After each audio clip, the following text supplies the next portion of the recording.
Friends, आज का ये वीडियो पीएचडी से रिलेटेड ही है, यूजीसी से भी रिलेटेड है। लगभग मैं कहूं 15 साल पहले 2011 में या 10 में यूजीसी ने एक नियम पारित किया था। अब जो भी पीएचडी में प्रवेश होगा वो प्रवेश परीक्षा के माध्यम से ही होगा। There will not be any entry in the PhD without entrance examination. Means entrance examination is must to get admission and to get registered in PhD course. Friends, लगभग 13-14 साल का समय निकल गया है। क्या हमने कभी विचार किया है कि पीएचडी का मकसद क्या था? पीएचडी एंट्रेंस एग्जाम लाने का शायद यही मकसद रहा होगा, पीएचडी की क्वालिटी या गुणवत्ता में सुधार हो। अच्छे विद्यार्थी पीएचडी में आए, अच्छा शोध कार्य करें, अच्छी रिसर्च करें और अच्छी डिग्री लेकर अच्छा स्थान प्राप्त करें। क्या हमने कभी इस एंट्रेंस एग्जाम को एनालाइज करने की कोशिश की है? जी हां, अध्ययन एक सतत प्रक्रिया होती है। Education is a continuous process. यदि आप एक अच्छे विद्यार्थी हैं तो आपको मालूम है कि मुझे बीएससी या बीए के बाद एमएससी या एमए करना है, और यदि आप एमएससी कर रहे हैं, एमए कर रहे हैं, आपको मालूम है कि मैं तुरंत इसके बाद पीएचडी ज्वाइन करूंगा। होता भी यही था। 2010 से पहले लगभग 2 वर्ष तक तो एक विराम लग गया था कि कोई यूजीसी की नीति आएगी, लेकिन मैं कह सकता हूं 2008 से पहले जो भी विद्यार्थी आते थे वो गाइड का सिलेक्शन स्वयं करते थे। मैं फिर कह रहा हूं, गाइड का सिलेक्शन स्वयं करते थे। गाइड का क्या विषय है, क्या मेरी इसमें रुचि है, क्या मेडिसिनल केमिस्ट्री में मुझे पीएचडी करना है, क्या मुझे सिंथेटिक केमिस्ट्री में पीएचडी करना है, एनालिटिकल में करना है, मैं उसी गाइड के पास जाऊंगा। एमएससी करके विद्यार्थी आता था, मैं समझता हूं यह शिक्षक पर निर्भर करता था। पहले प्रोफेसर 10 पीएचडी ले सकता था और अब सीमा घटाकर 8 कर दी गई है, कोई विशेष अंतर नहीं पड़ता। लेकिन यदि किसी शिक्षक के पास वैकेंसी थी, उसी समय विद्यार्थी ज्वाइन कर सकता था, अपना पीएचडी वर्क शुरू कर सकता था, और जो भी निर्धारित समय है या जैसी आपकी प्रॉब्लम है, रिसर्च प्रॉब्लम है, उसको सॉल्व करके पीएचडी की डिग्री प्राप्त कर लेता था। हमने क्या हासिल किया है एंट्रेंस एग्जाम करवाने के बाद? क्या यूजीसी ने इसका एनालिसिस किया है?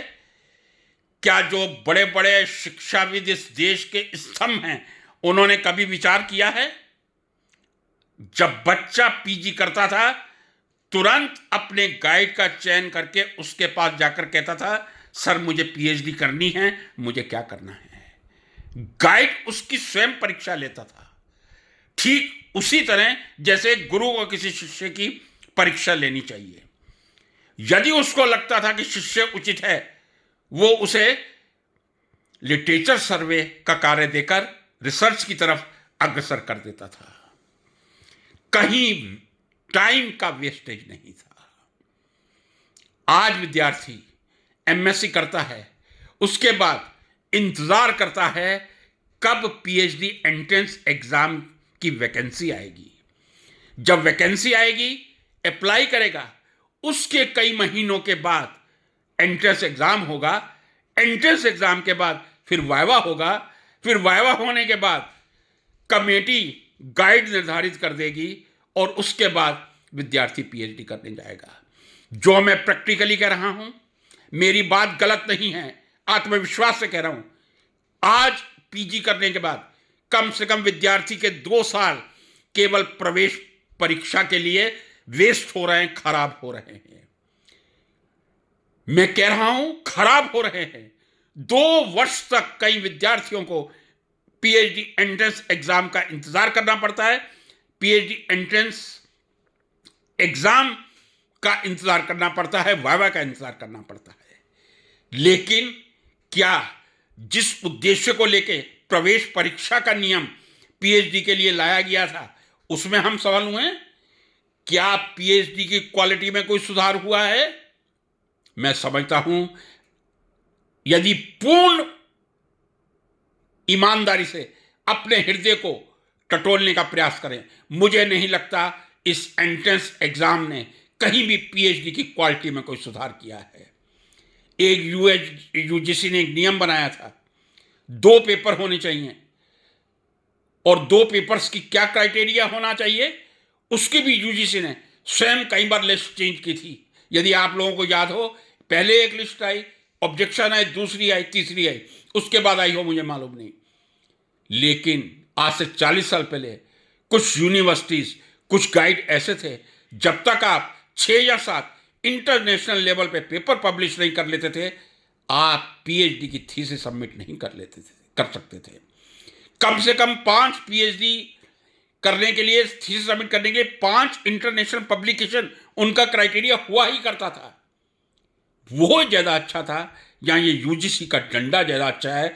आप प्रवेश परीक्षा के लिए बैठे रहिए, इंतजार कीजिए, प्रवेश परीक्षा आ जाए, उसके बाद आप प्रवेश परीक्षा क्लियर कीजिए और उसके बाद अपना पीएचडी का काम शुरू कीजिए।